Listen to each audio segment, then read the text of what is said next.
Welcome back to Leeds Lately. Before we get into this one, make sure you hit that big red button down below.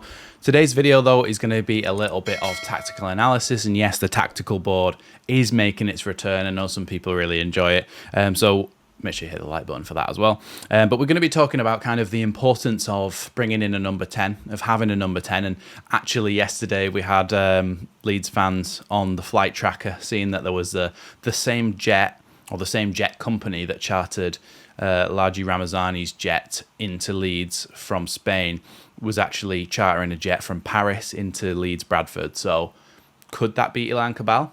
I really, really hope so, because we need him. We need that number 10. I'm going to talk a little bit today about why and how we can use a number 10 better to break the lines and to break down opposition. So let's get straight into it. Here's one I made earlier.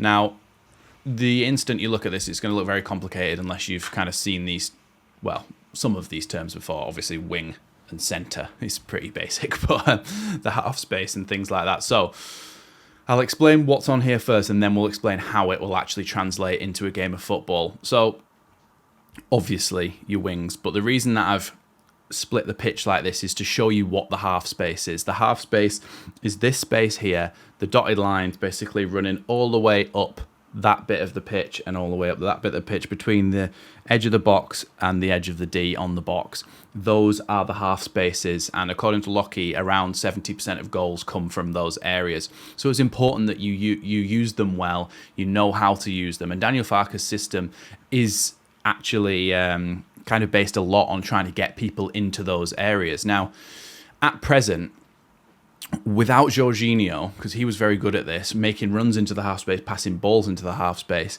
without him, we are not stuck, but we're a little bit slow, we're a little bit lethargic. This is why we struggle to break down West Brom, because regardless of whether we were trying to go on the counter-attack against West Brom, and regardless of the fact that we couldn't do that because we were too slow, we weren't making those things happen, when we have a situation like this, when we're trying to pin a team, an opposition, into their half, we still have to be able to create chances, and a lot of the time we're still struggling to do that. So what I think will happen is, if we bring in a number 10, so this player here, they will be able to really be the catalyst for these sorts of things. Now, we saw when we break the lines that it's really... We'll go on to that, actually. These blue lines here are the lines that we're talking about. When we talk about breaking the lines, we talk about these lines here. So that is your structural formation for this 4-3-3 that this opposition team's playing against. Let's say it's Hull City, and that's our next game. They don't necessarily play a 4-3-3. I don't know. I haven't done the research on them yet. But let's just say it is. The lines are the structural lines in their team. The reason we say we're breaking the lines is because we are, if we can, play a ball between those or between them into here, we are basically saying we have broken their structure, and now all of these players have to readjust. So you've got this player having to turn around, face towards his own goal, get back, this one as well, this one tuck it inside maybe. The whole point is that when you break the line with a pass or somebody dribbles the ball, it really, really allows you to open up more space behind and open up more space in the opposition. We saw it when Joe Rodon had the ball here. He passed it to Jayden Bogle here. He passed it into Dan James, and Dan James did a little flick to Brendan Aronson, who then got the ball and was going past like that. Once that happened, as soon as that happened, it allowed Leeds to break at whoever we played, Sheffield Wednesday. It allowed us to break at them with so much pace and so much speed, because they were all at 6s and 7s. They were all in disarray because a player got sucked over and we broke the line. We broke their defensive structure, so they all had to readjust and try and get back in again. So that's kind of the importance of breaking the lines here, is trying to play between them as well. So that's the next thing. Playing between the lines is essentially, say that's Gruev and Ampadu, and they've come into this space here. They are trying to play between the lines so that these players have to come out of their positions. So the striker might have to drop in a little bit, making them all a bit deeper. The midfielder might have to push up a little bit. But if he does that, that might allow space for somebody to drift into those wider areas. So that's the kind of general gist of what's on the board here. It's in a game of football. You have the ball with Pascal Struijk. That is what he is looking at ahead of him. Now, with Daniel Farke's formation, what it allows for is that somebody like Jayden Bogle can be that wide man here, and it can offer Dan James the chance to come into the half space. Now, the importance of that is this player now is basically caught in two minds. If the ball comes across the halfway line to Rodon, and Rodon finds a pass into Ampadu. Ampadu now looks forward. This player's caught in two minds. Does he go with Jayden Bogle, who Ampadu could be able to play a ball over the top for and then cross it in, or does he tuck in and help his centre-back and go with Dan James in here? Now, that's not too hard of a decision at this point because you've got 1v1, so he can go out there and he can sort of come in here and stop that. But the difference is, with a number 10, you have that player drift into these areas as well. So you might have the number 10 drifting here. You've got an overload then. And it creates a situation where these players have got to drop in to try and avoid that. But then look what happens. As soon as they've dropped in, they've broken their own defensive line, and Ampadu can now play that ball into the striker. Obviously, it doesn't happen as simple as that every time, but with tactics markers, it's just kind of like showing you the basic way that it will happen.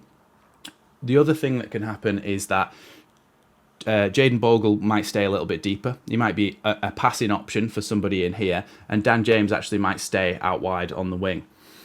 But what can happen is, this is when the number 10 is kind of allowed that free roll, the roll to drift. You don't want the number 10 in a lead system, at least under Daniel Farke. You don't want the number 10 to stay perfectly still in here. What you want is the number 10 to be drifting around, to be floating around in there, deciding where they're going to go. And let's say that Ampadu has the ball here, and this player comes towards him.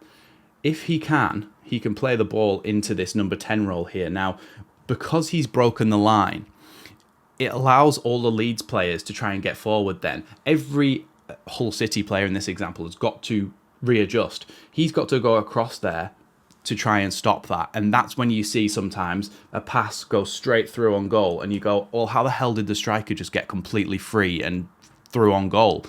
The reason is because the number 10 has opened up that space and created the gap for him. It can happen the other way around as well. Sometimes you'll have the number 10... the striker will drift over into the half space. So Mateo Joseph, let's say he drifts a little bit wide and that player then has to all readjust. But then you might have Dan James coming into the half space. Do you see how that kind of works? That if you're using the half space, you're always trying to create an extra overload in there. Obviously, these players would then try and come back a little bit and compact that down a little bit. But if you're against a back four, and especially on a counter attack, most of the time you will be just against the defenders. If you can open up that space by moving the pawns around on the board. If it was a chess game, you're moving around. Mateo Joseph goes out wide, which allows Ilan KEBBAL hopefully to be in the central space, and then Dan James in the half space. And either way, whatever this player does, he's always leaving one player free, especially on a counter attack. So that's kind of the point of using this half space here as well. Now, the other thing is that if somebody can pick up the ball in this half space, let's say that Ilan KEBBAL comes into the half space and receives the ball, and you've still got players back here trying to defend. That's when you need this number 10 to be able to slot a pass. This is that killer pass that we've been lacking as well, and this is more likely a situation that will happen when you're trying to break down a low block. So let's say that the ball came across here to Ampadu. Ampadu plays it into Ilan KEBBAL, who is under a little bit of pressure but turns away from his man. Now, the options are Dan James can go out wide, but then he doesn't really have much of an option, and they might have to go back to Bogle and then back to Rodon, and the whole thing has to recycle. Or the number 10 receives the ball in this half space, even though the central midfielder has tracked the run of Dan James. If he can thread a ball through well enough into this space, that is when you throw on goal. And you can obviously have your shot on goal. Now, this happened on a counter-attack, but not necessarily in this situation. Dan James's goal, Mateo Joseph picked up the ball in the centre here, and he played it right into that half space, and Dan James was able to beat his man for pace in there and chip it over the goalkeeper and score. So no matter what kind of phase of the game you're in, whether you're in a counter-attack, whether you're trying to break down a low block, these half spaces are such a vital place to use. And because you've got a number 10 and a striker and a winger and a fullback who can all tuck in and make variations of themselves in this space here on the left or on the right, because that could be Gnonto cutting inside. You could have then Firpo overlapping. And even so, you're not scoring a goal from it. You might be actually creating that space for somebody like Firpo to get the ball in the box. So you might have Mateo Joseph back in the middle. You might have Ilan KEBBAL in here. The ball has been played into here, which is where Gnonto has now gone. But Gnonto's not got much on. But he does if Firpo makes that run on beyond, which is important why our fullbacks need to get high as well. Because sometimes, let's say that your midfielders have come back a little bit here and it's a little bit tight. There's no real way that they're going to get through all those defenders. But obviously he'd be offside there. But if Gnonto can play that ball out wide, he's got another option then. And that's when Mateo Joseph likes to make that front post run, which would be into the half space.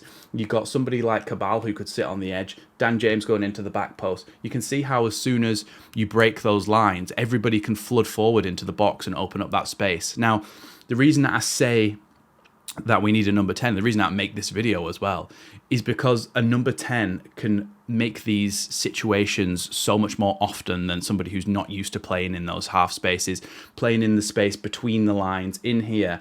Because this person who can receive the ball, let's just move these back a second.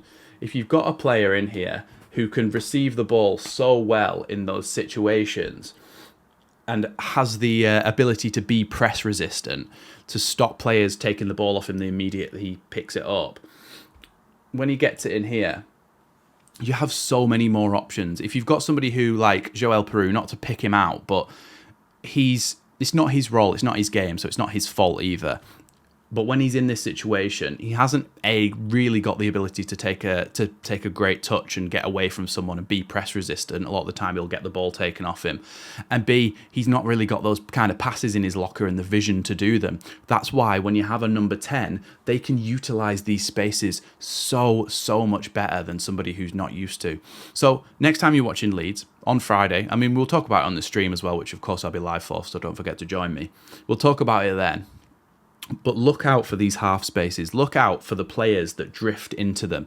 Brendan Aronson was pretty good at it and was getting better at doing that for Leeds in the last game against Sheffield Wednesday.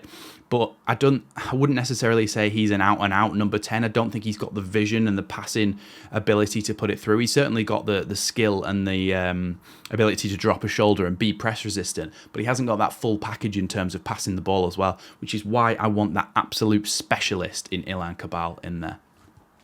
So like I said, next time you're watching Leeds, look out for the use of the half space in Daniel Farke's system. Look out for how often Leeds try to play the ball into those areas, who drifts in, who drifts out, and imagine those imaginary lines between the two boxes where you can see players drifting in and out of those, trying to show for the ball, trying to receive the ball, and then once they do, look at all the players that run away from them, as in try to make runs for them to pass the ball. So it's interesting to see. Leeds need a number 10 to do it, though. That's my opinion on this. That's why I wanted to make this video. That's why we need a number 10. But yeah, let me know what you think down in the comments below. If you enjoyed this one, of course, hit that big red button, that subscribe button, and leave a like as well. Thanks for watching Leeds Lately, and I'll see you in the next one.